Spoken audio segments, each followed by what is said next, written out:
Eh, Buenas tardes a todos. Hoy tengo el gusto de presentar a la doctora Blanca Taboada Ramírez. Ella es investigadora asociada en el Instituto de Biotecnología de la UNAM. Su formación es de ingeniera en computación por el Tecnológico de Zacatepec, también la maestría en ciencias de la computación y un doctorado en ciencias en la UNAM. Entonces, muchísimas gracias, Blanca, por aceptar la invitación y te dejo con el micrófono. Vale. Antes que nada, muchas gracias por el espacio y por la invitación. Me da mucho gusto estar aquí. Le decía a Vicky que tenía muchos años que no venía para acá, más de 10 yo creo. Lo vi súper cambiado. Pero bueno, el día de hoy les voy a hablar un poquito de lo que hemos hecho de vigilancia genómica de virus respiratorios en el laboratorio. Empezamos con SARS por la necesidad de COVID, ¿no? Y a partir de ahí hemos abarcado otros virus como influenza y un poquito RSV. Yo creo que ahorita más fuertemente hemos estado trabajando el último año y el financiamiento hacia dengue, que también era de mucho de interés, pero no hemos dejado de lado esto que son los virus respiratorios. El problema de fondo realmente, pues es esto, ¿no? Que los virus respiratorios, pues combinan una alta frecuencia, transmitibilidad y señales clínicas muy parecidas. Decían por ahí clínicamente, a lo mejor los médicos me dicen que no, porque lo dicen hasta el tipo de tos cambia, pero pues yo decía que la tos, ¿no? Puede ser influencia de cualquiera de los virus que andan circulando en ese momento. Y realmente para la salud pública no solamente es importante contar el número de casos, ¿no? Sino qué agente es el que los está ocasionando, qué tan rápido está cambiando y un poco qué grupos están en riesgo. Yo creo que esa parte final de qué grupos podrían estar en riesgo es en función a qué es lo que está circulando. Y bueno, generalmente pues siempre parte y siempre nosotros partimos y nuestra base es el diagnóstico molecular que se hace a nivel nacional. Sin ese pues no sabríamos, no nos daría un panorama de qué es lo que está, ¿no? Entonces se detecta la presencia del virus, confirma el agente causal y responde realmente qué virus hay. Con la vigilancia es un poco la parte complementaria. Con el diagnóstico genómico podemos identificar qué variantes son las que están circulando ya con nombre y apellido, identificar mutaciones que sean relevantes, ¿no? Que hagan al virus quizá más patógeno o más transmisible. Permite seguir la evolución y dispersión en el país y un poco relacionado con lo que está circulando a nivel mundial. Y qué versión del virus pues nos ayuda a responder eso, ¿no? Circula y qué implica eso también. Para un poco la magnitud, pues estos son los datos que generó la OMS del 2025, ¿no? Cifras de referencia, un poco para ver la dimensión de lo que estamos hablando. Y aquí puse dos de los virus de los que les voy a hablar, que es influenza y RSV. Y pues influenza abarca muchísimo, por ahí más de 1.000 millones a nivel mundial.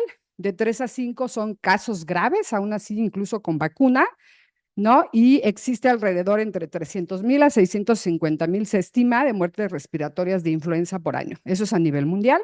Y RSV, si bien es muchísimo menor, ¿no? En episodios, es muy notorio la parte de la población que está en riesgo, que son en infantes, ¿no? Infantes menores de 5 años.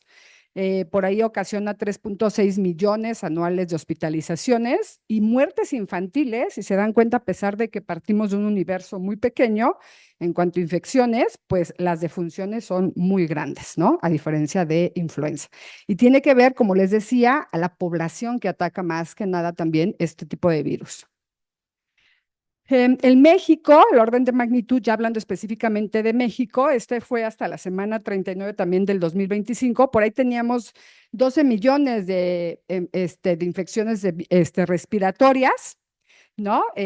Por ahí casi 300,000 en una sola semana, que estamos hablando de finales de año prácticamente, bueno, no finales, ¿no? Son 52, pero por ahí ya del último trimestre, y eso tiene que ver con la circulación que hay en esas temporadas de influenza también, ¿no? Solo en una semana hubo 300,000, que fue la semana con más casos por ahí, y por ahí 97,000 hubo como un diagnóstico ya de neumonía, que son los que catalogan como graves, ¿no? Y hospitalizados.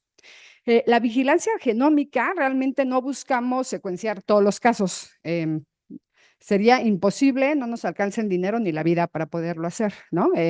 Realmente es de todo esto, es encontrar una fracción ¿no? Que nos permita identificar qué es lo que hay y un poco por qué lo está ocasionando. Entonces, no secuenciamos definitivamente todo, es un submuestreo muy pequeño el que logramos hacer y que es el de mayor interés para nosotros. Y esto es un poco lo que les vengo hablando, ¿no? O sea, que la distribución no es azarosa, nunca va a ser azarosa, ¿no? Existen ciertas poblaciones que son más vulnerables hacia esto, ¿no? Los niños menores de 5 años, pues le pega BCR, influenza, neumonía, y realmente gran parte de las hospitalizaciones son por este tipo de enfermedades en estas infantes. Las personas mayores también tienen una vulnerabilidad, ¿no? La edad aumenta más el riesgo de que pueda tener un desenlace de gravedad, ¿no? Y otras variables, pues tiene que ver con vacunación, qué tanto está vacunada la población, si existen comorbilidades, el diagnóstico temprano tiene que ver mucho también, y acceso a atención médica, ¿no? Todo eso son variantes que nos van a modificar la gravedad de lo que está circulando en un año, la gravedad de la enfermedad. Y un poco es esto, ¿no? Que la misma variante o los mismos linajes de cierto virus, ¿no? Va a tener un impacto distinto definitivamente en función a todas estas variables, ¿no? Que tenemos arriba. Y realmente es una oportunidad que tenemos de empezar a entender qué es lo que le pega a cada uno de ellos y de qué manera. Y un poco esto lo que hacemos en vigilancia, siempre lo hemos dicho que es una pirámide la que tenemos, ¿no? En la vigilancia. Y realmente esta parte yo creo que es muy importante que la representatividad de lo que secuenciamos, ¿no?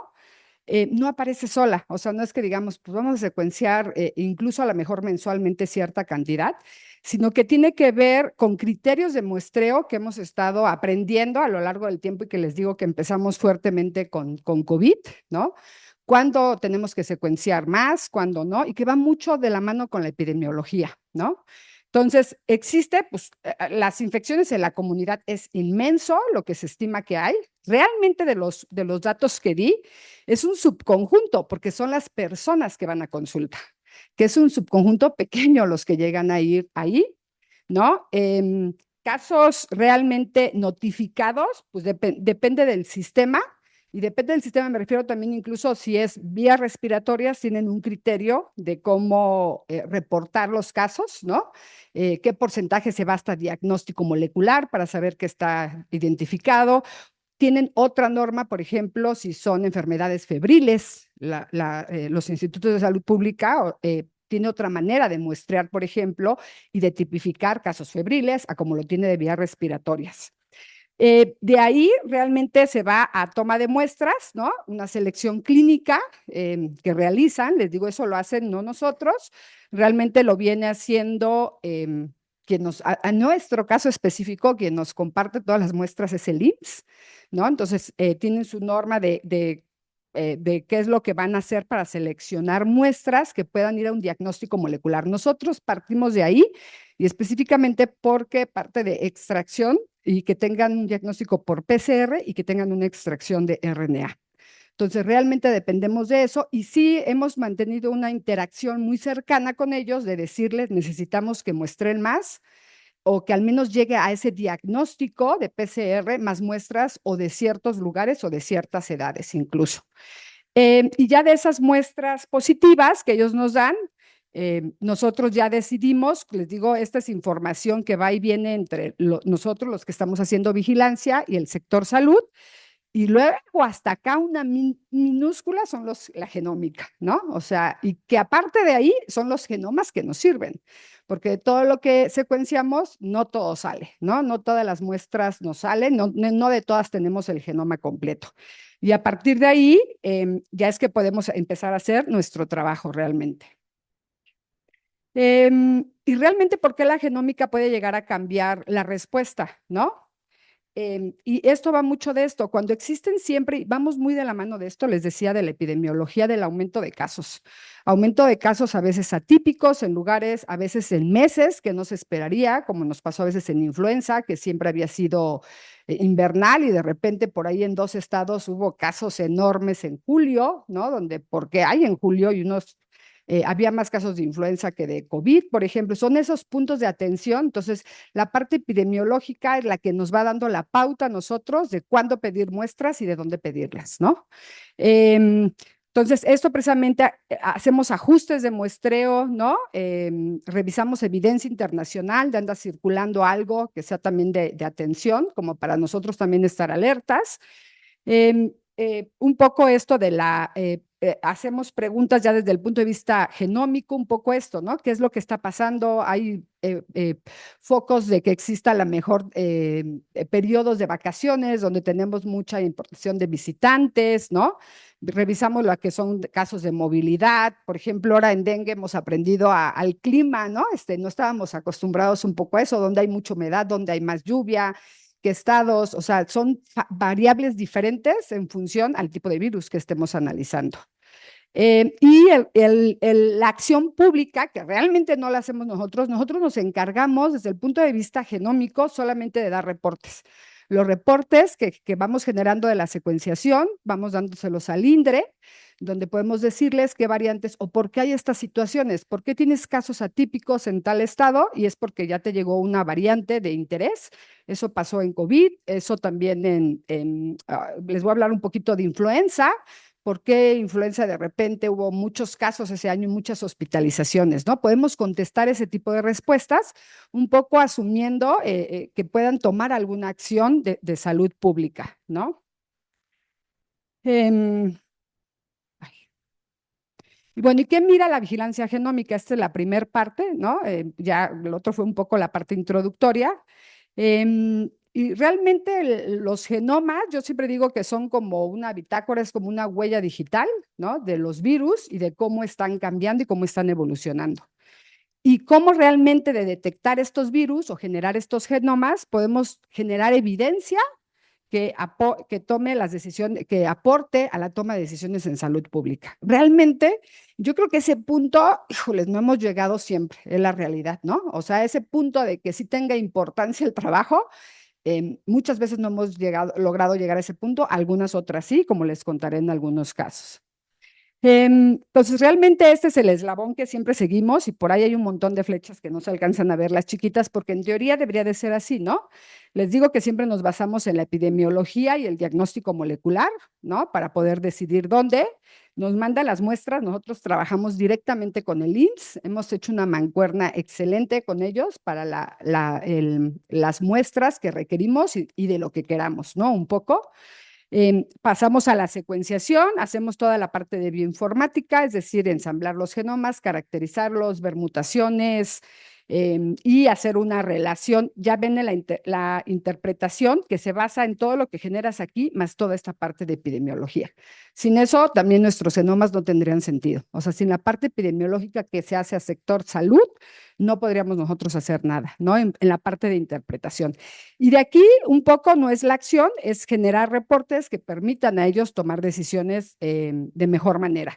Pero les decía que es un va y viene, porque nosotros en función a la interpretación vamos y damos nuestro también al IMSS, oye, ahora que ya no muestres tanto, vete a muestrear más talado, ¿no? O sea, ya apareció una nueva variante y seguramente va a haber casos y muchas veces hemos estado en SARS, estuvimos anticipados a que hubiera ya la hospitalización llena, ¿no? En ciertos estados y eso era porque sabíamos que ya había llegado una variante que era de muchísima transmitibilidad y que seguramente iba a pegar muy duro en esos lugares. Entonces, empieza a muestrear más fuertemente, entonces como que es un va y viene.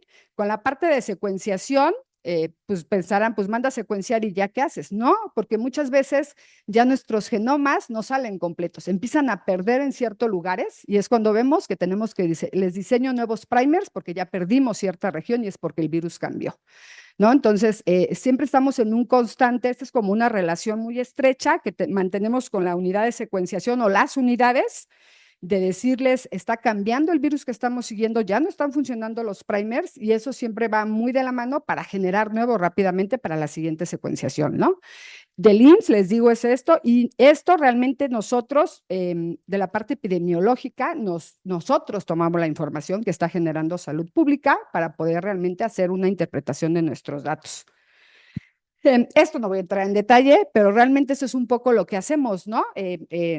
A nivel ya de diagnóstico, de bioinformática, el rubro ese de bioinformática que por ahí había puesto, ¿no? Es ensamblar genomas donde buscamos mutaciones generalmente más a nivel de amino, que son a veces las más interesantes, ¿no? Siempre decimos tenemos que encontrar el reloj molecular, que es la base de cualquier filogenia y de cualquier evolución en virus, ¿no? Y siempre decimos que es como un tic-tac.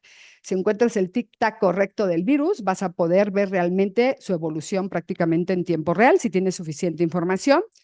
Hacemos construcción de filogenias, es decir, qué clados o nuevos grupos están apareciendo, implica que ya se fijaron ciertas mutaciones y cuando se fijan, generalmente es porque van a obtener un beneficio, ¿no? El virus va a obtener un beneficio de haberlas fijado, implica que puede entrar quizá mejor a la célula, que va a ser más patogénico o cosas por el estilo.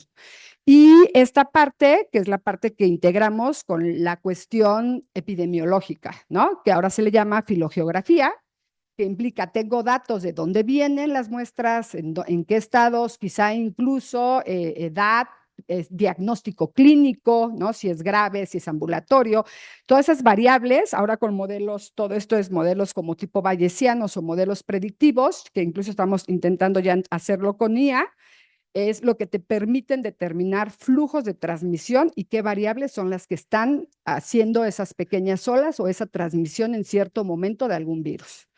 Entonces, prácticamente esa es la parte en la que yo trabajo, todo este flujo de trabajo es el que desarrollamos en el laboratorio. ¿Y qué pregunta nos puede responder? Pues les decía, detectar variantes, cambios, ¿no? Relación de los genomas con tiempo, con lugar, y con epidemiología, ¿no? Esto pues implica que puede ser muy importante para cuestiones de diagnósticos y de alertas, ¿no?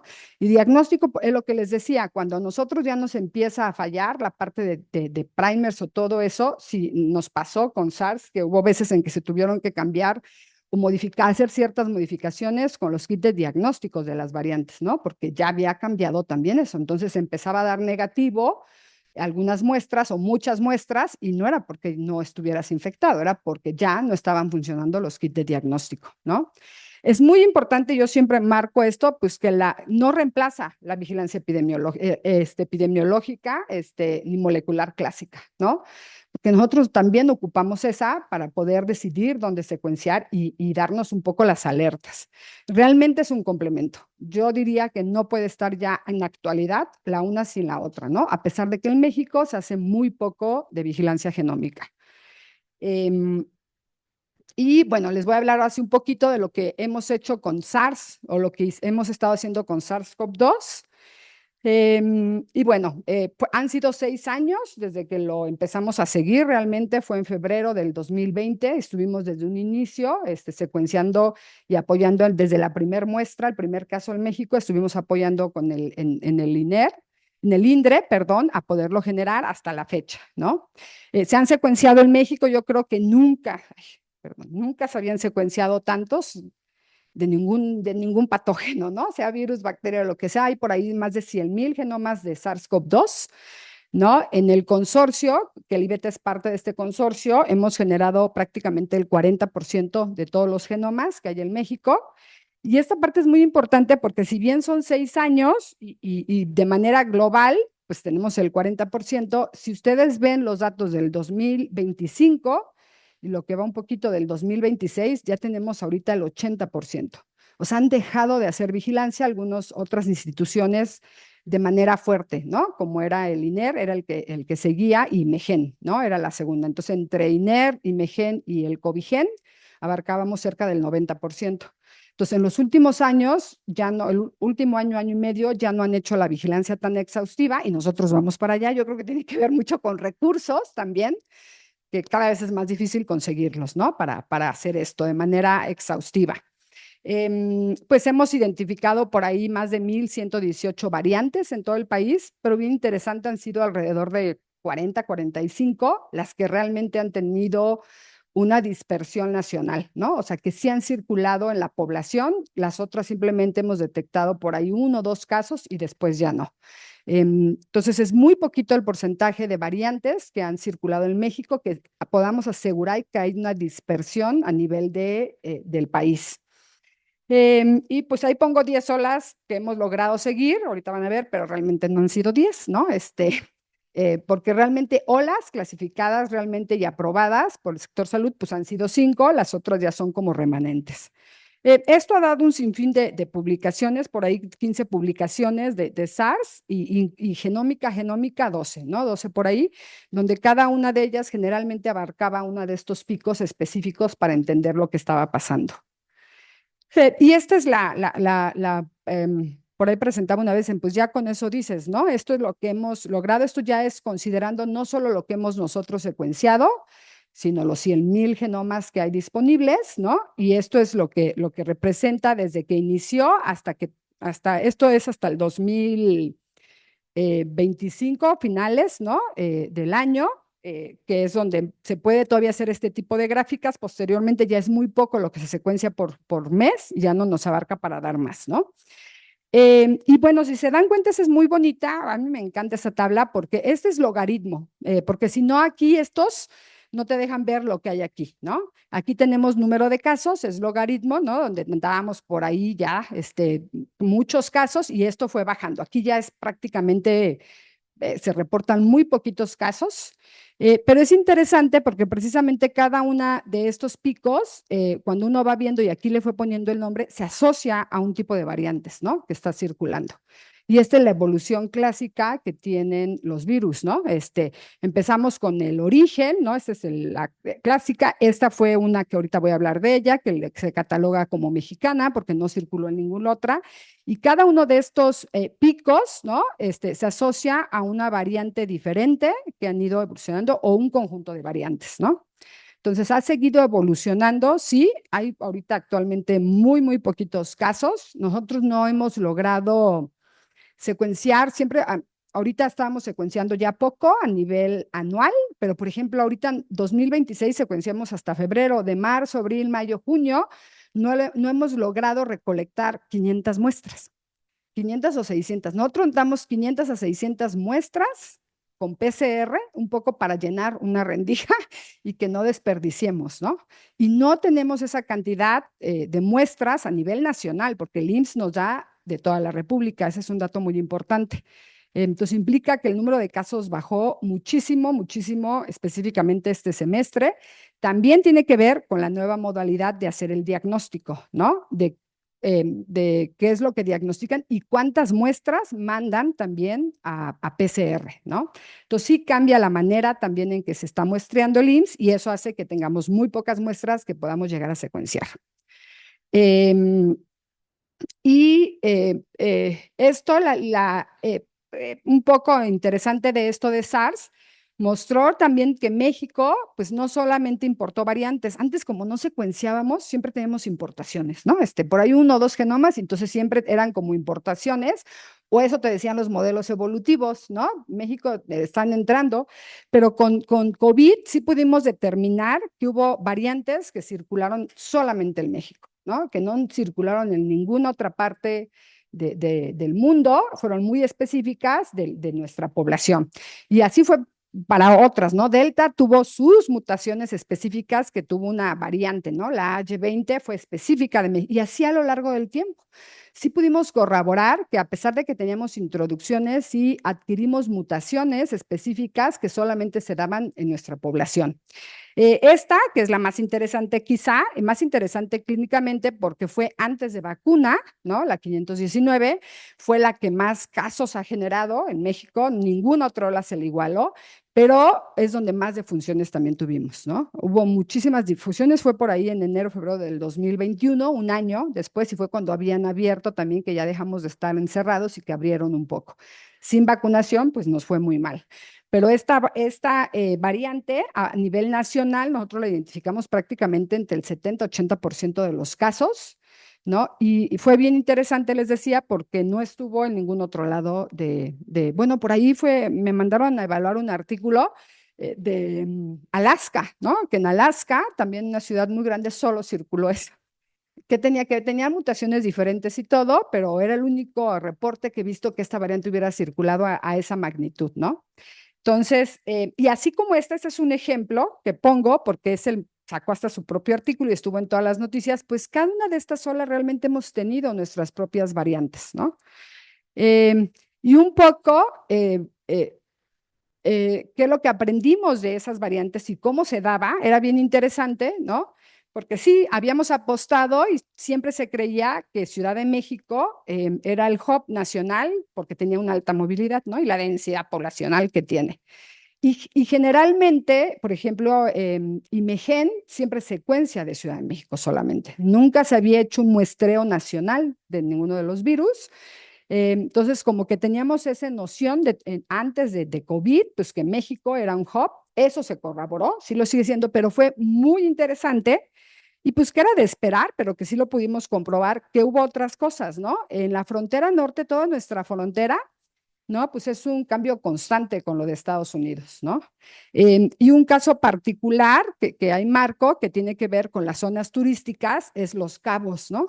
En Los Cabos es un punto así de entrada de nuevas variantes, al menos de estos virus respiratorios, y que de ahí da un salto para esta parte, ¿no? De la República, y entonces sí pudimos trazar ciertas rutas, todo lo que entraba en esta parte nunca se venía para acá, para el centro, siempre era hacia Nuevo León, toda esta parte, ¿no? Y ya venía hacia el centro.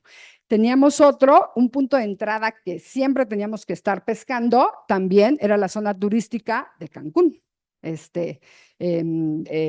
Toda la zona también de Yucatán, ¿no? Toda esa zona turística nos van a entrar por ahí todas. Y esa también es muy interesante porque esta siempre sigue esta ruta, ¿no? También, o sea, abarca ya sea por Veracruz o unos se vienen por Oaxaca para llegar hacia el centro. Entonces era interesante porque en Ciudad de México, si bien surgieron unas, siempre llegaban de acá y a ver cuál era la que ganaba, ¿no? La que ganaba el nicho, porque una vez que gana esta parte central, pues a nivel de número de casos o de población que infecta, pues nos abarcaba mucho, porque es donde más población tenemos, ¿no? Ciudad de México es el hub porque todo lo que está alrededor, incluyendo nosotros, Morelos, Puebla, Querétaro, somos un reflejo de lo que sucede ahí, ¿no? Y tiene que ver con la movilidad que existe entre todos estos estados. Entonces sí fue interesante, por ejemplo, Delta venía de Brasil, nos entró por aquí y venía desplazándose hacia esta parte, ¿no? Alfa entró gruesísima en estos estados, no había otra cosa más que alfa, aquí solo había delta y en Ciudad de México teníamos la 519 todavía, ¿no? Así como muy marcado y siempre era quién logra llegar antes, ¿no? Para abarcar el nicho de estas partes, no fue ninguna. Nosotros estábamos, ya hasta podíamos medio calcular el tiempo en que tardaban en llegar las variantes, ¿no? Un poco. O sea, una vez que las detectábamos acá, sabíamos en cuántas más o menos semanas las íbamos a empezar a detectar en esta parte. Y ahí se comió a todo Omicron, ¿no? Llegó Omicron y abarcó toda la República. Fue la primera vez que vimos que en todo lado circulaba lo mismo, básicamente. Lecciones un poco de SARS que tuvimos, ¿no? Es que mantener, o sea, esta capacidad que les digo que tuvimos, ¿no? De secuenciación y de vigilancia genómica, no solo debería de existir cuando existen estos picos grandes, ¿no?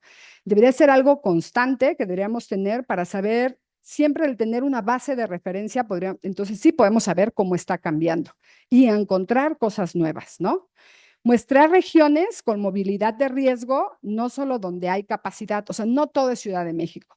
Nosotros decíamos, cuando ya no tengamos dinero, ya no vamos a mostrar toda la República. Ciertos estados nos van a dar el panorama general de toda la República, que era lo que les decía, con unos 6 estados que podamos mostrar, sabemos que tenemos un reflejo de todo lo que hay en México, pero no solamente Ciudad de México, ¿no? El norte tiene una característica específica, sur otra, ¿no? Noroeste otra y Ciudad de México o el centro otra. Y lo que les vengo marcando, lo clínico, es indispensable para poder realmente tomar decisiones o poder entender qué era lo que estaba pasando. Influenza, nos ha costado un poco la vigilancia, ¿no? Y decidimos empezar con influenza. Me voy a pasar rápido un poco a esta de aquí, ¿no? ¿Por qué decidimos tomar influenza como caso? Aparte de que siempre los números que les di inicialmente, o sea, ocasiona millones de casos y tiene miles de muertes. Un poco era esto, ¿no? O sea, esto fue pandemia, esto fue COVID, perdón, esto era antes influenza, luego viene COVID y hay 0 casos, ¿no? E incluso cuando abrieron, que ya todo el mundo podía salir y todo, y esto es en México, pero es en serio que es un reflejo de lo que sucedió a nivel internacional. Tuvimos años, muchos años, que no hubo nada, ¿no? O sea, no hubo casos de influenza. Y es bien interesante porque no pusieron vacunas de influenza ahí, ¿no? Se daba prioridad siempre a SARS y queríamos pescar precisamente esto, ¿qué pasa después?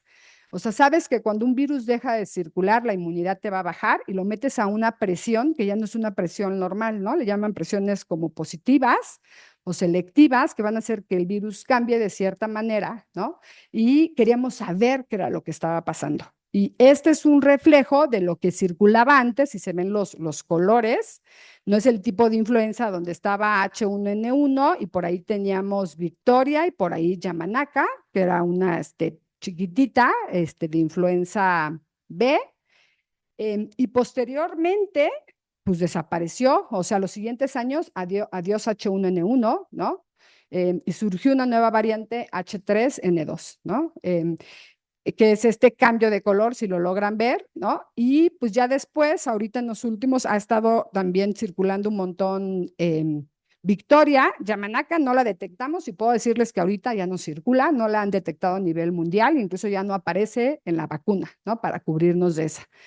Pero sí es interesante este cambio que hubo aquí y que sabíamos que iba a venir. O sea, sabíamos que influenza al haber desaparecido y el estar en competencia con otro virus, que era SARS, iba a cambiar. O sea, lo metes a selecciones que no son naturales. Entonces va a cambiar y queríamos saber qué iba a pasar y qué iba a ocasionar esto. Y es interesante, aquí no lo puse en relación a los casos en México, pero les puedo decir que a partir de estos años, pues ha habido más casos de influenza que de COVID ya, ¿no? Nuevamente. Entonces queríamos un poco pescar eso. Entonces nosotros en este estudio, específicamente que fue un artículo que acabamos de publicar, fue esto, abarcamos todo 2000, un poco 22, 2023, y fue en retrospectiva, o sea, el IMSS tenía muestras, dijimos, mándanos las muestras un poco anteriores, estamos ya secuenciados 2024, lo secuenciamos 25, pero sí queríamos saber qué había pasado ahí. Entonces fue un poco medio atrasado porque nos dieron muestras 6 meses atrás, ya no fue vigilancia en tiempo real como la veníamos haciendo, pero sí queríamos saber qué estaba pasando. Entonces, en este periodo, y ahí es donde vemos, pues nosotros, a pesar de que son poquitos genomas, generamos alrededor de 1,500 genomas, ya no son los 100,000, ¿no? Que hay de COVID. En 2 años, 1,500, nosotros generamos el 90% de eso. O sea, implica que realmente en México antes no se estaba secuenciando, no se hacía vigilancia y un poco va para allá nuevamente el patrón, creo yo, ¿no? Influenza, pues aparte de todo lo que les decía del número de casos, es un virus de mucha importancia y tiene que ver con esto, ¿no? Con el reasortamiento, que precisamente es un virus segmentado de 8 segmentos, donde precisamente cuando puede venir de un virus, tiene uno y otro, y puedes generar uno nuevo donde tengas un segmento de uno y otro de otro. Y esto es muy importante porque así se han dado la pandemia de 2011, donde vienen virus que son de otros mamíferos que no vienen siendo humanos, ¿no? De animales o de aves, y que nos pueden pasar un segmento y es donde lo hace muy patogénico al virus y que te puede ocasionar, pues como ha pasado, o brotes muy fuertes, ¿no? O una mini pandemia que antes se decía, la del 2011.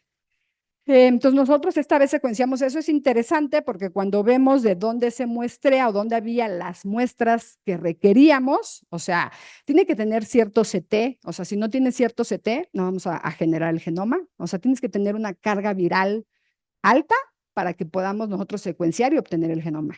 Entonces, cuando empiezas a descartar, realmente nosotros decimos pues que no es todo México porque solamente tenemos Baja California, realmente tenemos esta parte, ¿no? Central y por ahí 2 estados del sur. Esto es donde tenemos secuencias, de todos los demás estados no logramos obtener nada de secuencias. Y acá lo que les decía es interesante, pues porque si agarramos estos 2 estados, que ahí era interesante porque hubo casos desde julio. y muchísimos, y influenza no circula en esos meses, ¿no? Entonces hubo casos en junio, julio, entonces queríamos saber un poco qué pasaba. Entonces sí fue con preguntas y fue interesante esta influenza. No voy a entrar así mucho en detalle en esto. Esta es una línea que marca del 2020 y acá pasa hasta el 2022, o sea, un lapso no aparece, que es este que no hubo nada, pero antes había mucha diversidad, ¿no? Circulaba, pues lo que les decía, el H1N1 de manera fuerte, H3N3 por ahí tenía varios linajes, incluso Victoria y también Yamanaka.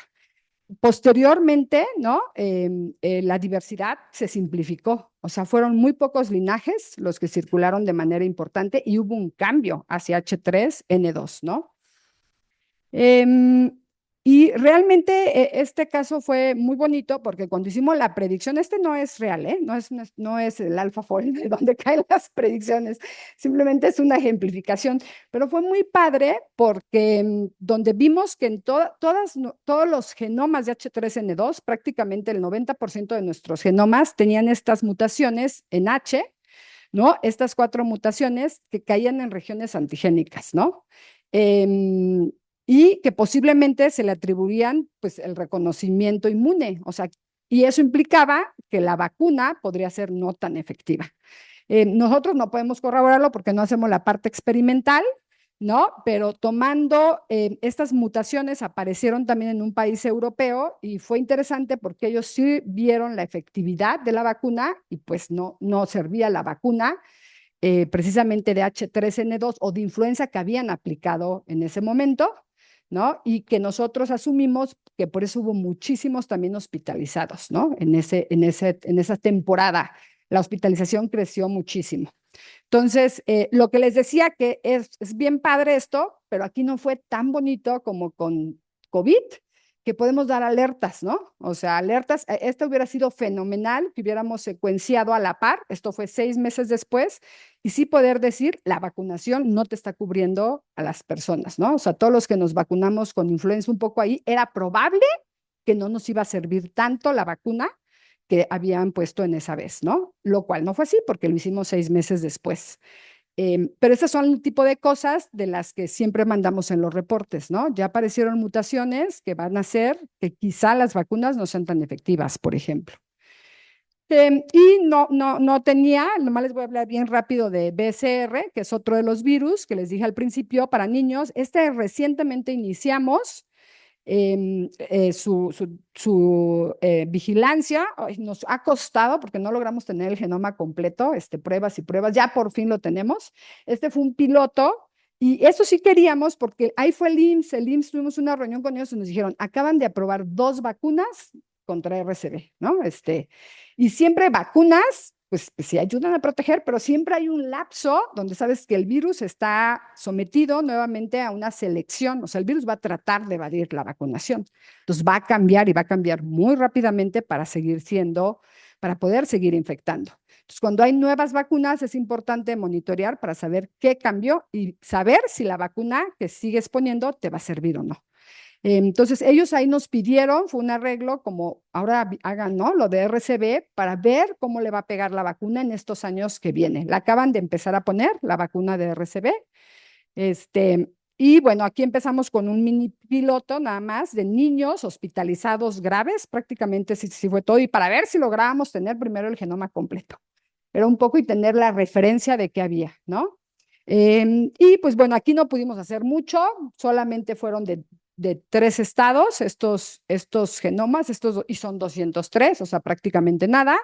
Lo que sí pudimos inferir con cuestiones evolutivas es que pues venían, si específicamente sí algunos de Asia, Estados Unidos, no mucho era de Estados Unidos, pero no tuvimos suficiente información como para encontrar patrones o poder hacer cosas. Lo que sí es que estos van a ser la base para ahora que está la vacuna y si hay casos, poder secuenciar y ver qué es lo que cambió, ¿no? En función a eso. Un poco la importancia, entonces ya eso es como prácticamente lo de cierre, ya, es que nos permite identificar variantes, linajes, seguir mutaciones críticas, predecir cambios que sean claves, ¿no? Con esto podemos inferir un poco incluso la eficiencia de vacunas o al menos dar alertas, ¿no? Para decir si sigue funcionando o no. También los kits de diagnóstico, si están funcionando o no, ¿no? Hemos podido predecir, pues, rutas de algunos de los virus en México. Y estacionalidad, ¿no? Influenza, pues ya sabíamos desde antes de ciertos meses, COVID va a ser diferente, abarca siempre 2 periodos y generalmente son como los vacacionales. Y generalmente sí podemos dar alertas tempranas, ¿no? Antes de que existan, o con COVID nos pasó eso, que si éramos casi en tiempo real, yo decía, era como ser detective en tiempo real, fue muy padre esa experiencia porque es estar sabiendo lo que está pasando en el momento, ¿no? Un poco para apoyar la toma de decisiones. Pues las limitaciones en todo, siempre va a haber un sesgo, ¿no? En el muestreo hacia Ciudad de México. Fuimos los primeros con la ayuda del IMSS de que nos pudieran dar muestras de toda la República. Eso nunca se había pensado. Ellos incluso pusieron el sistema de vigilancia de camionetas, o sea, dónde va a recolectar en todos sus labos, nos traen las muestras, o sea, el IMSS ha aportado muchísimo a todo lo que hemos hecho. Posteriormente, por ejemplo, IMEGEN entró en colaboración con Salud Digna, ¿no?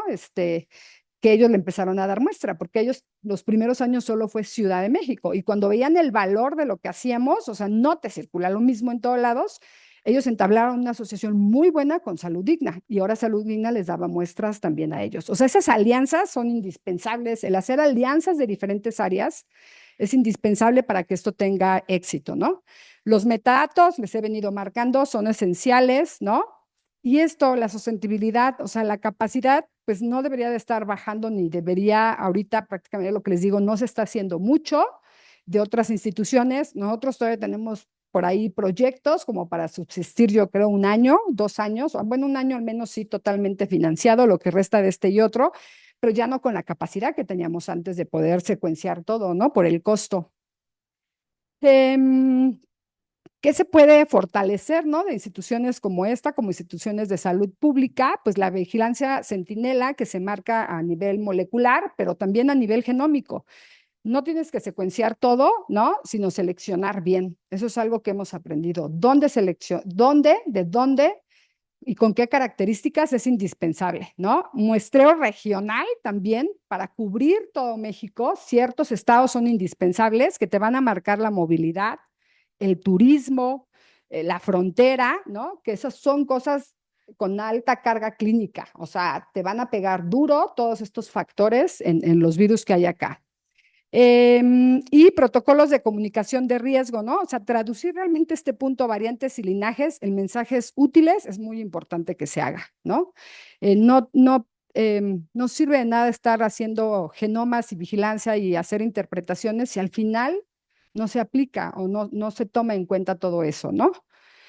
Y un poco ya cierro con esos de mensajes para llevar, ¿no? Los virus respiratorios son un problema dinámico, no basta con saber cuántos casos hay, es importante saber qué virus hay y cuál es la versión que está circulando, ¿no?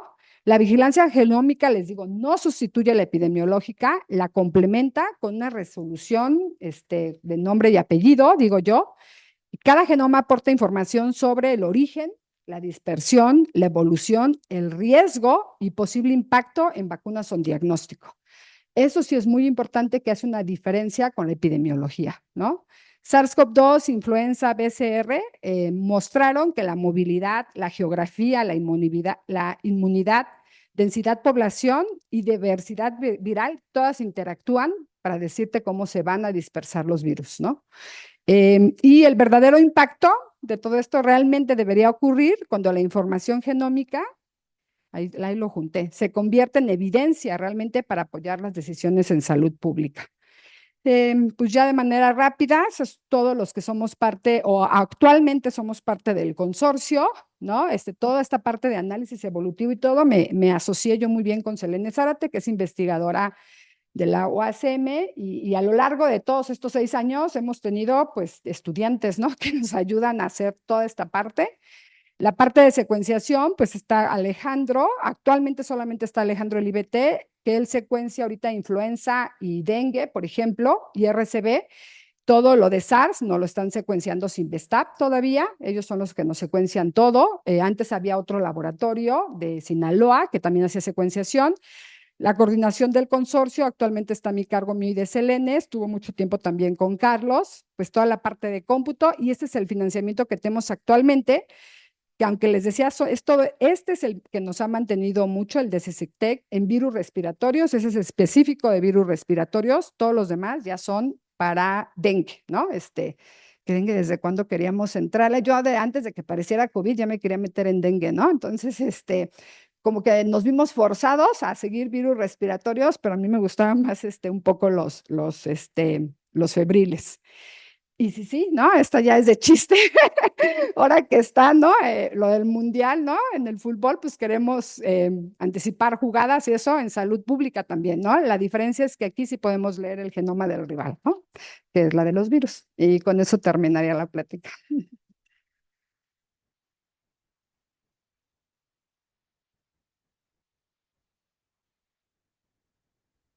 Gracias. Iba a pedir el aplauso, pero ya lo tienes.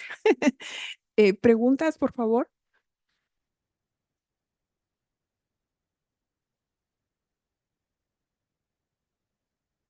Gracias. Gracias, Blanca. Muy interesante todo. Yo tengo varias preguntas. Una tiene que ver con los datos incompletos. O sea, mencionas que hay diferentes variables, algunas técnicas, algunas biológicas, para que te imposibilitan tener la secuencia completa de un genoma. Y la pregunta es, bueno, en muchos otros contextos donde se analiza Big Data biológico, pero no necesariamente en genomas virales, se recurre mucho a la imputación. ¿Qué opinas de la imputación como una forma de, si tú tienes, no sé, el 80% del virus, realmente necesitas todo el genoma o puedes, en base a la información de ese 80%, imputar un linaje sin tener todo lo demás? ¿No? Porque digo, son cosas que suceden y, no, y creo que en muchos casos no es información que se deba de perder. Sí, claro. Esa es mi primera pregunta.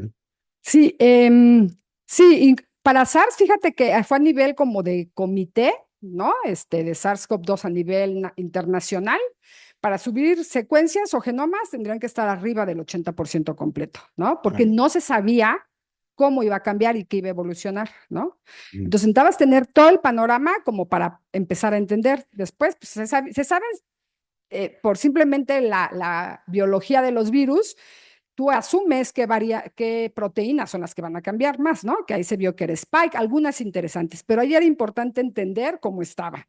Y por eso pusieron esa norma y se sigue manteniendo, ¿no? O sea, si no tienes el 80%, no lo puedes poner en GISAID No, no existe. No, por ahí hay pedacitos chiquitos que dejaron subir y que tiene que ver con diagnóstico por PCR, ¿no? Solamente. No te permiten en teoría subir si no tienes el 80% por norma. Yo lo que digo es, si tienes capacidad de generar todo el genoma, ¿por qué no lo haces? O sea, es baratísimo hacerlo. O sea, te da lo mismo secuenciar una proteína, un spike, que secuenciar todo el genoma. En costos reales, ¿eh? O sea, de la secuenciación. Ahora, con los costos de la secuenciación, es muy fácil hacerlo.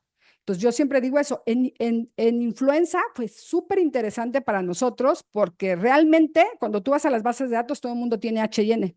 Y siempre se había dicho que H&N eran los que más mutaban, más cambiaban y tenían propiedades de poder hacer al virus diferente. Pero oh, sorpresa, ¿eh? O sea, nosotros eso no lo hemos publicado. Nos dimos cuenta que existen otras dos proteínas, ¿no? Que están cambiando más y que tienen cambios súper importantes e interesantes, ¿eh? Y que no se han visto porque no se secuenciaba completo. Entonces, ese es un artículo, por ejemplo, que vamos a sacar la importancia de ver las rearreglantes de otros segmentos que no se veía por no secuenciar todo el genoma. Sí, Y pero ahí es una estrategia muy dirigida a secuenciar H y N. Pero digo, cuando haces shotgun, a veces vas a tener una regioncilla que no está bien cubierta y tienes, o sea, no es predecible o a priori no tienes claro qué zonas van a faltar, pero tienes mucha información que por lo menos en términos de asignar un linaje, Sí, sí te sirve, ¿no? sí, para asignar linaje sí te sirve, en Sí, definitiva. para mutaciones patogénicas Sí, o es escape donde viral, podemos tal llegar vez. a perder. Sí, no, incluso nosotros secuenciamos generalmente en una muestra, o sea, en una corrida 600 muestras, ¿no? Y siempre en SARS hemos andado con eficiencia del 85%. En genoma completo, siguiendo lo que sigue GISAID, que te lo cataloga de alta precisión, si está arriba del 90, como ya pobre, del 80 al 90. Nosotros arriba del 90 tenemos el 85%, pero realmente que tú digas, podemos asignar linaje, andamos alrededor del 95, ¿eh? O un 10 más, podemos asignar linaje sin problema, pero no hemos subido los genomas porque está por regla. Ok. Ujú. Bien, la otra pregunta tiene que ver con el concepto de cuasiespecies. Digo, sabemos que estos virus son de RNA, tienden a variar mucho, unos más, unos menos, pero entonces la pregunta aquí es, ¿qué tan frecuente es encontrar, por ejemplo, ambigüedades que deriven de cuasiespecies y cómo las manejas? ¿Cómo defines a partir de qué frecuencia, digamos, una posición variante corresponde a una cuasiespecie o corresponde a un error en la secuenciación? ¿Cómo abordan eso en términos de... Porque finalmente terminas reportando un genoma, como si Sí, fuera un individuo en realidad una población viral que está circulando en un individuo, ¿no? sí. Sí, de las cuasiespecies, nosotros de SARS sí analizamos muy a fondo eso, incluso sacamos un artículo de todo lo que se había secuenciado en estos años para ver eso. Fue interesante porque pues a partir en una muestra decíamos, vamos a agarrar todas las que aparezcan en un 5 o 10%, ¿no? Ya cuando lo ves a nivel poblacional, pues sí sabes cuáles sí llegan a ser cuasi especies porque no lo encuentras en una muestra, la encuentras en varias, ¿no? De las que está secuenciando. Entonces, agarramos eso, 5% para arriba, dame todo lo que tenga alguna variante y a partir de ahí ver a nivel poblacional cuáles se podían llegar a fijar. Fue interesante y que era de esperar porque existían muchas cuasi especies en estos cambios de linaje. O sea, que estaba muy fuerte uno y venía otro, lograbas ver la transición. Y fue padrísimo porque logramos ver la transición cuando apareció la 519. Si hubiéramos visto cuasi especies antes, pudimos haber detectado la 519 antes de que tuviéramos el genoma completo. Mm. O sea, empezó a aparecer por ahí desde septiembre, agosto y septiembre esa, como cuasi especie. O sea, en un 5% de los RID de una posición, ¿no? Y de una persona, Y de, y de de una sola muestra. de una muestra, luego en septiembre ya era del 5% de las muestras, 10, y de repente ya la fijó. Entonces sí eso es padrísimo, porque yo decía, híjoles, o sea, es que no teníamos capacidad de hacer tanto en la realidad, ¿no? Nos dábamos, si bien abasto, el secuenciar y sacar los genomas completos. Estuvimos secuenciando por semana, en esos duros, 500 muestras, ¿no? Por semana. Y para que te cataloguen vigilancia genómica, el INDRE, como tal vigilancia genómica, te dan 3 semanas, desde la toma de muestra hasta que suben los genomas. Entonces, era como mucho ajetreo el poder cumplir con eso, ¿no? Porque el IMSS tarda una semana o más en recolectar muestras, traérnoslas, luego secuencia. Entonces, nos quedaban 3, 4 días para lograr subir genomas. Entonces, nunca tuvimos capacidad ni gente como para esas preguntas. Ahora que ya podemos ir como a detalle de muchas cosas, era información utilísima esa, ¿no? Y todo fue así, ¿eh? Delta meses antes ya estaba circulando como cuasi especie, hasta que de repente ya todo empezó a ser delta, ¿no? Pero sí se detectaban meses antes como a nivel de cuasi especie. Gracias. Yo ahí Sí. le dejo para dejar el... ¿Más preguntas?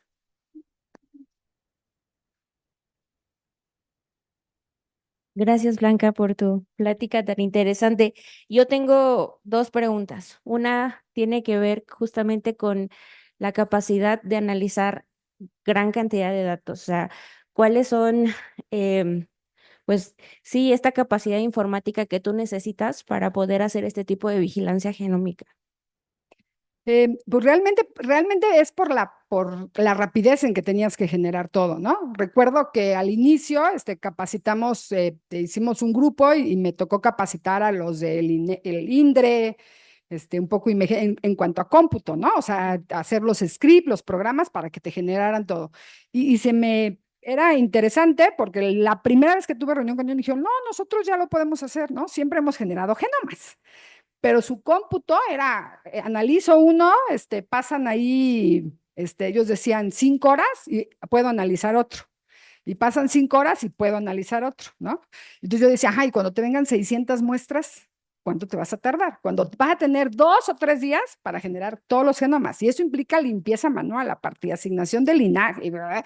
Entonces no había manera. Entonces todo esto sí tuvimos, nosotros en el IBT ya teníamos compo, tenemos un clúster y en el laboratorio con Carlos pues sí habíamos comprado varios nodos porque hacíamos metagenómica, ¿no? Entonces todo tenía que ser en paralelo. O sea, hicimos programación, mi background es computóloga, entonces todo fue programación en paralelo, entonces implicaba que teníamos capacidad de analizar 128 muestras de un jalón, ¿no?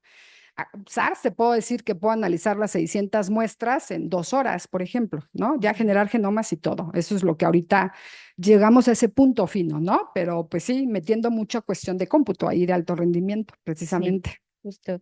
Y la otra tiene que ver igual no con estos virus respiratorios, sino hablabas de que estás haciendo ya incursión en dengue, ¿no? En dengue tiene una particularidad que hay infecciones asintomáticas, ¿no? Entonces, ¿cómo hacer vigilancia genómica de estos virus que a veces no te generan síntomas?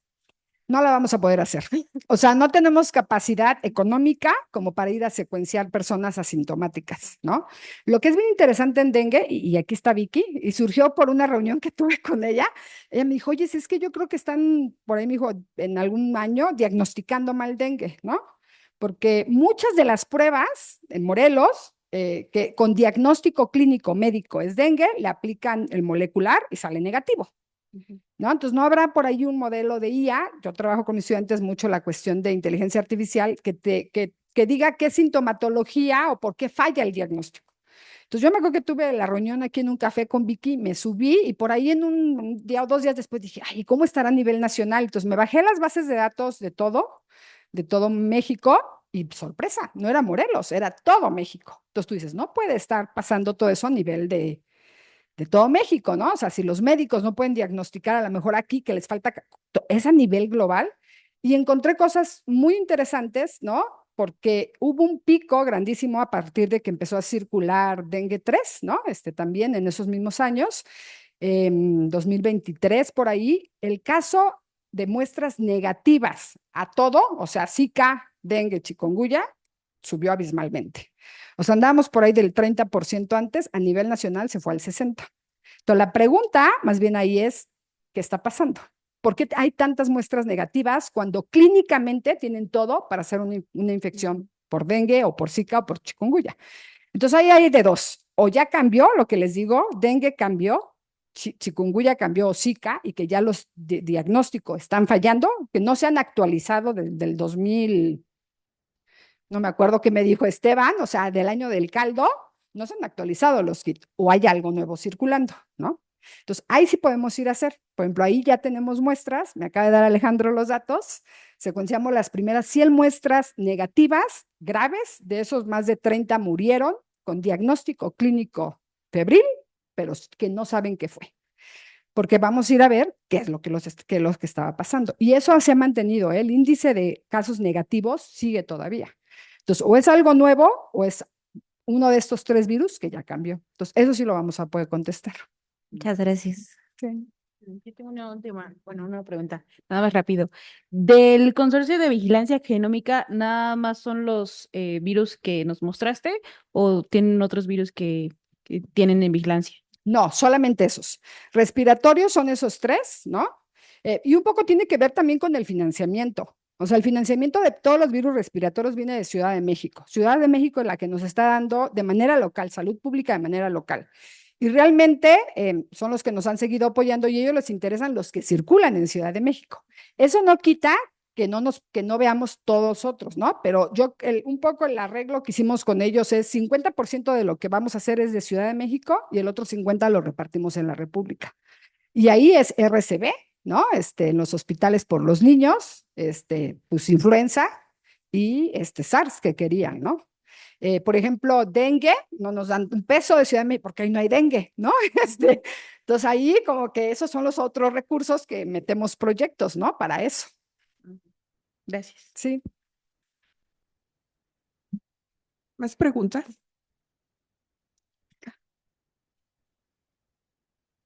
Hola doctora, muchas gracias por la presentación.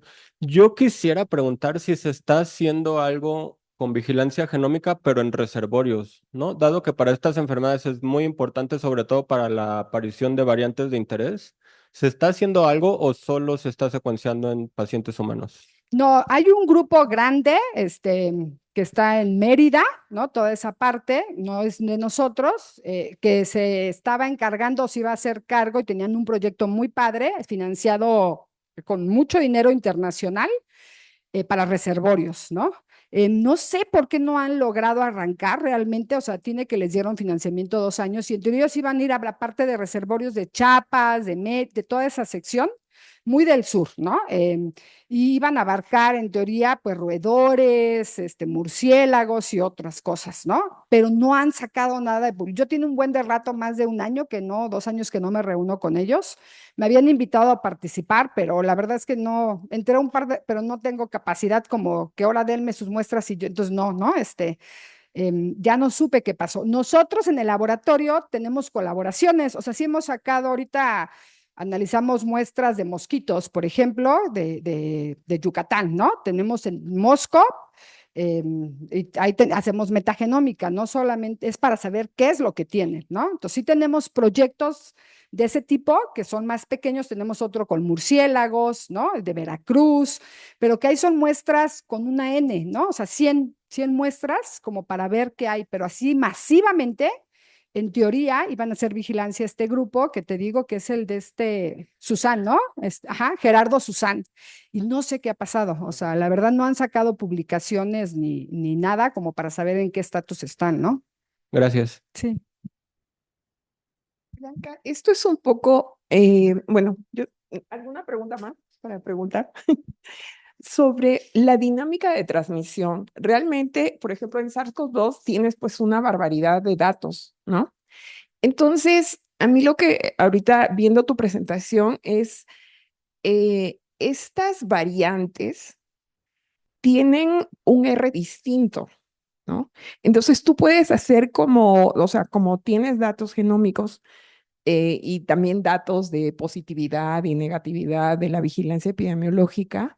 O sea, es cómo es la dinámica en cada variante, ¿no? Y lo otro es cuando la vigilancia epidemiológica las capta, ¿no? O sea, hay un desfase. Y eso lo podría seguir con los datos que ya tienes. Porque, por ejemplo, en dengue, yo siempre he dicho, el serotipo 3, pues en el 2023 entró y fue terrible, ¿no? Pero ¿cuándo nosotros podemos captar un brote? O sea, ya cuando hay 1,000 casos, 1,500, no sé, ¿no? Pero quizás con esto se puede modelar como cuál es tu mínimo necesario para que la vigilancia funcione y captes un brote anticipadamente, por ejemplo. No sé, cosas de esas, ¿no? Y mi otra pregunta era sobre cuando tú dices de estas cepas que circularon solo en México o mayoritariamente en México, pues deben de tener qué cosa cambió, ¿no? Y esos cambios, ¿crees que fueron seleccionados por alguna variable específica? O sea, ya sea el uso de antibióticos, no sé, o sea, alguna cosa particular de la región, el estado donde circularon. Pues fíjate que se había hecho, se analizó solamente el primer año y no se había encontrado asociación, ¿no? Pero el primer año no se secuenció tanto. Sí, lo puedes asociar a un montón, esta última pregunta, un montón de cosas, incluso gravedad, ¿no? De dónde está. Hubo variantes que circularon solo en Ciudad de México, otras solo en el sur, o sea, mutaciones. Y sería súper interesante el analizar esto, ya así un poco esto como las cuasiespecies, ¿no? Ya tengo, voy y analizo y le hago preguntas a todos los datos. Por ejemplo, ahorita, si tú me preguntas, ¿hubo mutaciones recurrentes que solamente se dieron en México, ¿no? ¿Y eso a qué afectaba? ¿A la gravedad del paciente o no? No te sé decir, porque no lo hemos analizado, ¿no? O sea, hay un montón de preguntas que yo tengo que por falta de tiempo, pues no me ha dado el tiempo de ir a hacerlo, porque como que siempre estás con lo que sigue, ¿no? Pero hay cosas que puedes preguntarle a todos los datos que tenemos ahí, que sería padrísimo, ¿no? Y que un poco por eso uno los deja libres, o sea, toda esta información es libre, ¿no? O sea, parte de lo que te dan de financiamiento es esto, o sea, tomo la muestra y en 15 días 3 semanas me tienes que mandar un reporte, pero el reporte va acompañado en que las secuencias estén libres para todos, ¿no? Entonces, la información está ahí, pero no ha habido alguien también como que, aunque no seamos nosotros, pues diga, yo quiero analizar todo eso, ¿no? Es un mundo ahí de preguntas que puedes hacer. Sí, y esto es un poco también esto de generar colaboraciones, ¿no? O sea, aquí hay un departamento de bioinformática que pues Tina lo coordina, ¿no?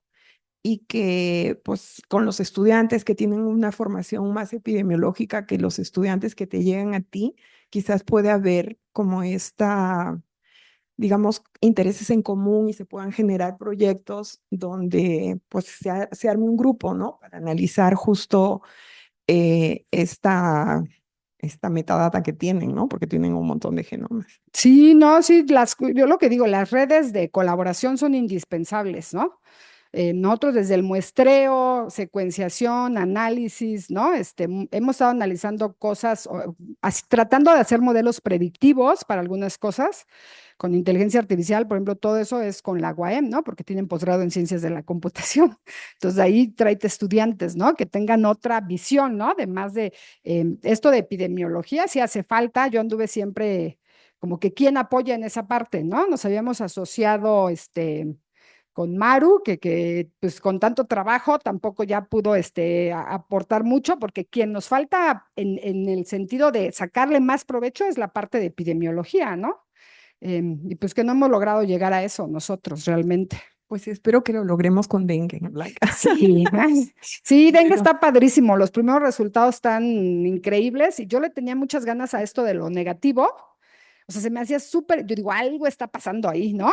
Entonces no quitaba el dedo del renglón y Alejandro nos tardó mucho en secuenciar esta vez tenemos que secuenciar a grandes profundidades, eso sí, para lograr capturar todo, ¿no? Pero creo que estos análisis, un par de meses, tendremos cosas súper interesantes. Y de dengue, ya tenemos el primer escrito con dengue 3 que está padrísimo también, desde cuándo se pudo haber identificado, aunque el primer brote se dio 2023, ¿no? Que Sí, ya abarcaba. 23. Dengue es muy bonito, ¿no? Y cómo asocias, dijeras, el metadata, o sea, ¿dónde empezó? Porque hubo estados y sigue habiendo estados donde dengue 3 no es el principal, sigue siendo dengue 2, ¿no?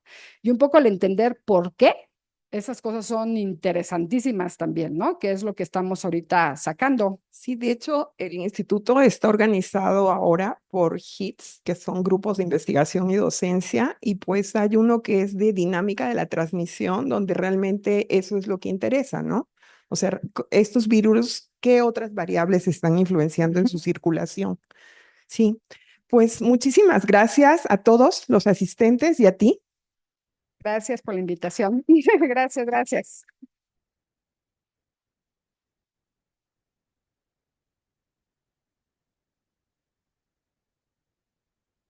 Oh, vale. Bye bye. Pues muchas gracias.